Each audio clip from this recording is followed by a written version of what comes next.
Budgies are very beautiful birds. And they can be very affectionate birds when they're under the correct care.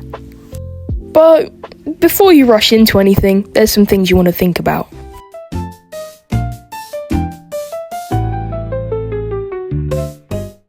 Is this right for you? In fact, birds are not the right pet for most people. While they can be beautiful and affectionate, they can also be very costly, take a lot of time, and be incredibly messy. I mean, look at his cheeks.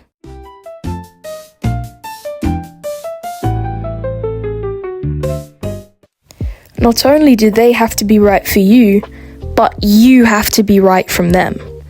This means taking on a big responsibility and making sure you can be there to provide for them. Although if you have a pet like a cat or a dog, owning a bird can be very dangerous and not recommended. Birds require specialized care, and they have high social needs. Most birds do much better in pairs as they can entertain themselves. Although, if you're like my little Ray, he seems to think he's one of us.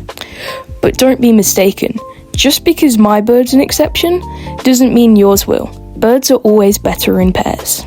For more information on how to care for your bird, please subscribe.